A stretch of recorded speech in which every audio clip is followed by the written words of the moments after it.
Welcome back to The Determined Life. This is Brad and Sharon.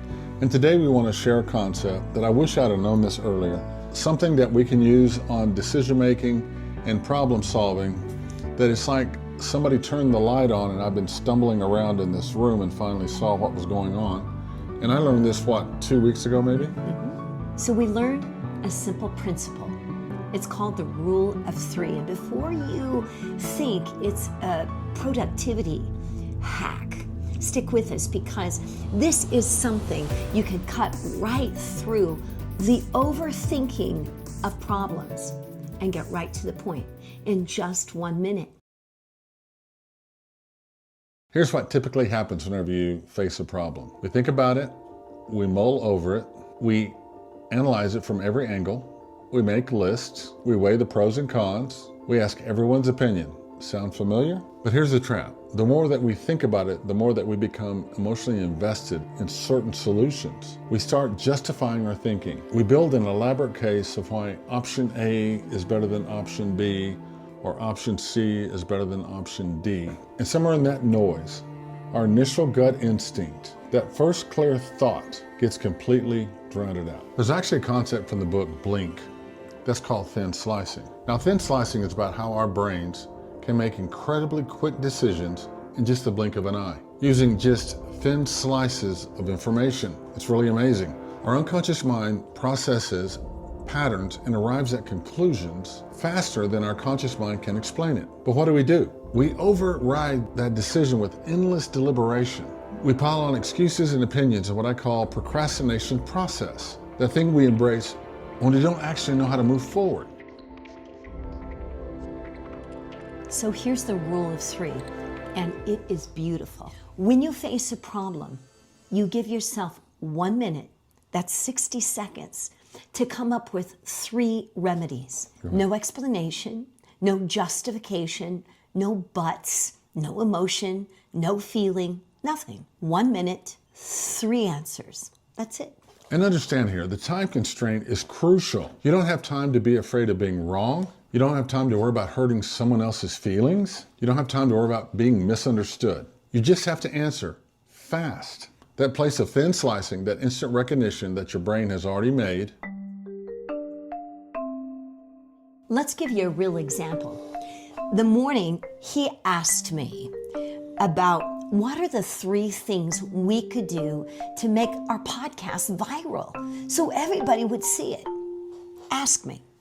What are the 3 things we could do to make our podcast viral?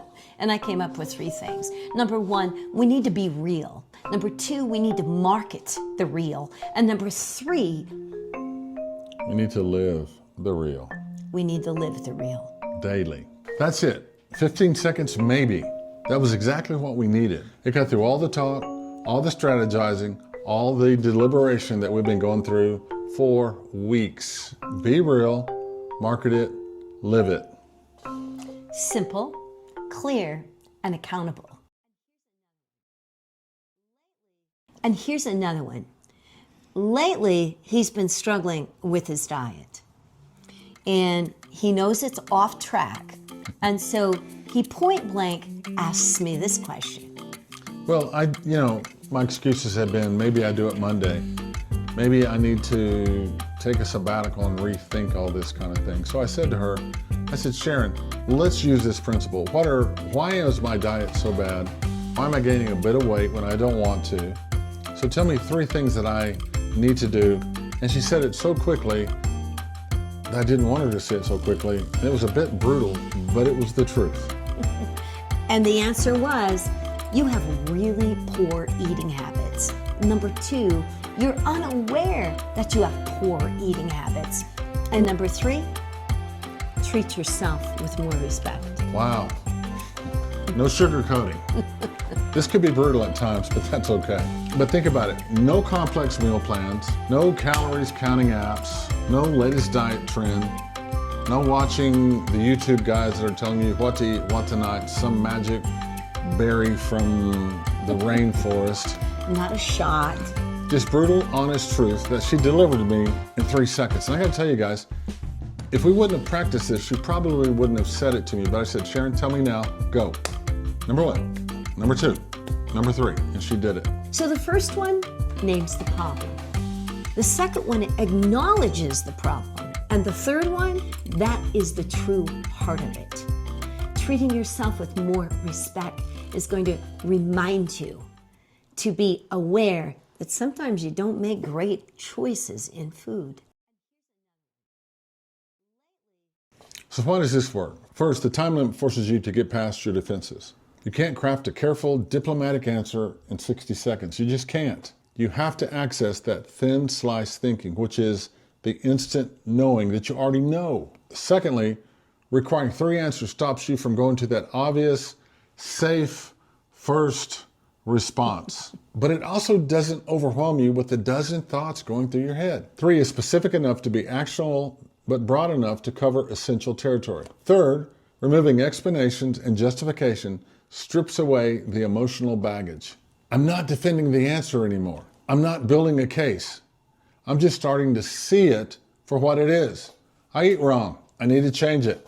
And here's how you can use it immediately. Think of one problem that you have. Set a timer for 1 minute and seriously do this. What are 3 things you need to do to solve the problem? Don't overthink it. Don't try to explain it. Don't reason in your head. Don't be analytical, emotional, fearful. Don't put feelings into it. Well, one thing that I love about it is actually 2 things. This has been highly researched.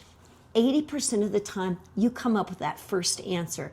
That's always your answer. Sometimes you have to go through like hoops to get there. Just go with your first answer. It's 80% correct. And the second part, which is probably the most advantageous part, is the fact that this will condition your brain for quick decisions. Oh yeah. This isn't about dismissing critical thinking or planning, because I'm big on critical thinking. There's absolutely a place for deep analysis and strategic thinking, no question. But most of us aren't suffering for lack of analysis. We think too much. We're suffering from analysis paralysis. We know what we need to do, but we just keep thinking about it and mulling it over and over. The 3-rule pattern is an interrupt into your thinking, into the way that you already access what you already know, but are not moving upon.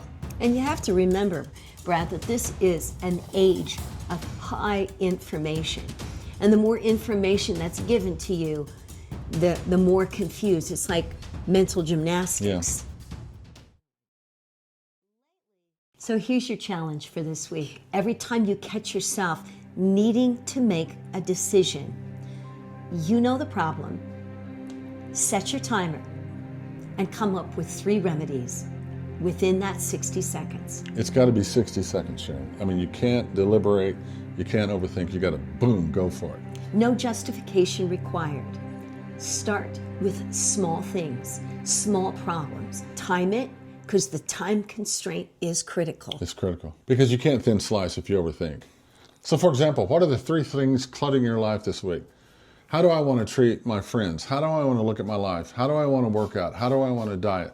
How do I want to make decisions? This is what you do. From the small things, you go to the bigger things, because the answers are already inside you. You just need to get out of your own way to solve them.